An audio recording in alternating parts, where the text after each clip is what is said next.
अस्सलामुअलैकुम viewers and welcome. इस video में मैं मंथली ग्राफ्स पे बात करूंगा इंडेक्सेस की, पीएसएक्स के इंडेक्स, के एस100 इंडेक्स और दीगर जो इंडेक्सेस हैं। प्रीवियस मंथ जो था, जनवरी जो था, उसमें ये इनसाइड कैंडल भी थी और ये बेरिश कैंडल बनी थी। तो उस वक्त ये ओपिनियन पेश की गई थी कि जी अगर इसका लो ब्रेक होता है, इस मंथली कैंडल का जनवरी का लो ब्रेक होता है तो फिर मार्केट थोड़ी पेनिट्रेट हो सकती है, और अगर हाई ब्रेक होता है तो फिर ऊपर जाने के चांसेस हैं। यानी मंथली हाई लो की बात मैंने की थी।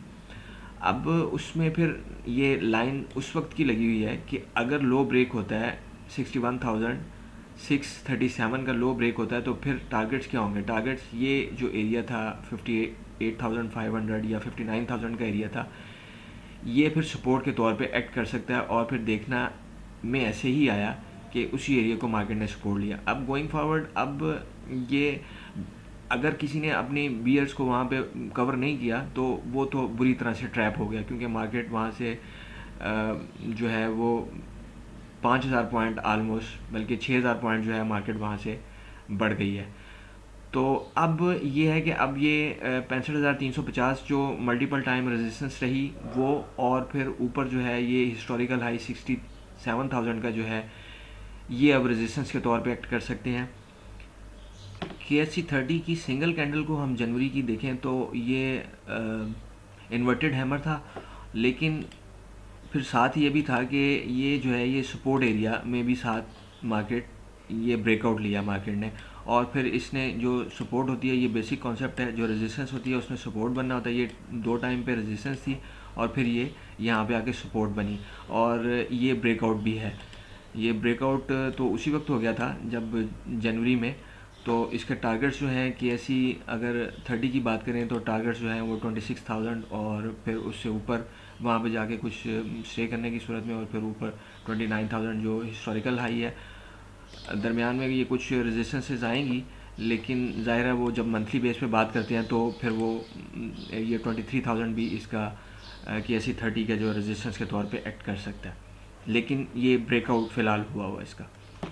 KSE आल में भी इन्वर्टेड हैमर और ये बियर की फॉर्मेशन होती है, लेकिन कॉन्टेक्स्ट भी देखा जाता है। एनालिसिस करते हुए कॉन्टेक्स्ट भी देखा जाता है कि किस कॉन्टेक्स्ट में ये कैंडल बनी है। अगर ये कैंडल यहाँ पे आके इस रेजिस्टेंस एरिया में बनती तो फिर थोड़ा बियर होने के चांसेस डीप भी हो सकते थे। लेकिन अब ये चूँकि हिस्टोरिकल हाई, और अगर किसी ने अपनी शॉर्ट्स को कवर कर लिया तो ठीक, अदरवाइज़ फिर वो बुरी तरह से ट्रैप। KSE-MIAL अपने हिस्टोरिकल हाई, और ये जब से 2015 से जब इंडेक्स बना है उस वक्त से सेम कैंडल्स थी जनवरी की, और सेम जो है वो उनका रहा। लेकिन हर इंडेक्स देखेंगे अपने अपने हिसाब से बिहेव कर रहा है। KSE30 जो है वो अभी नीचे है, जो चूँकि कहा जाता है कि जी इन लोगों के रेट्स तो नहीं आए, तो वो KSE30 के रेट्स प्रोबेबली नहीं लोगों के आते, क्योंकि उस वक्त DG सीमेंट 240 रुपये का था, और इसी तरह मैपल लीफ भी ऊपर, और रिफाइनरी सेक्टर की बात करें तो ये भी काफ़ी हिस्टोरिकल हाइस पे। ऑटोमोबाइल सेक्टर की बात करें तो वो भी हिस्टोरिकल हाइस पे। वो तो रेट्स आए नहीं बिल्कुल। OGDC 190 रुपये का था तो वो रेट्स तो नहीं आए। इसी तरह PPL 150 रुपये, वो रेट्स तो नहीं आए। लेकिन ये चूँकि ये इंडेक्स भी इसी तरह फिर उनको रिप्रेजेंट करता है। KSE-MIAL में बात करें तो ये देखें, ये 2017 वाले हाई से भी बहुत ऊपर है और 2021 वाले हाई से भी बहुत ऊपर है। KSE-MIAL की बात करें तो ये भी हिस्टोरिकल हाई से बहुत ऊपर, 2017 वाले हाई।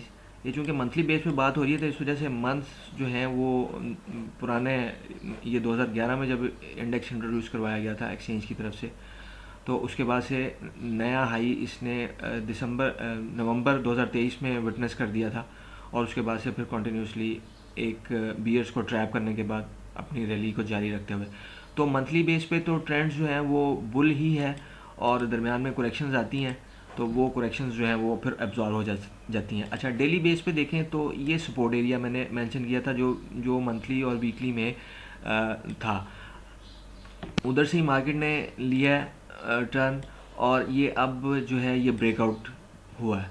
इसके अलावा ऊपर जो है अब ये रेजिस्टेंस एरिया आ जाएंगे 65,000 और 67,000। इनसे भी मार्केट ऊपर निकलती है तो फिर ये इस ब्रेकआउट का टारगेट जो है वो 70,000 के करीब होगा। Viewers, thank you for watching the video. ये बाय सेल कॉल्स नहीं है। Thank you very much.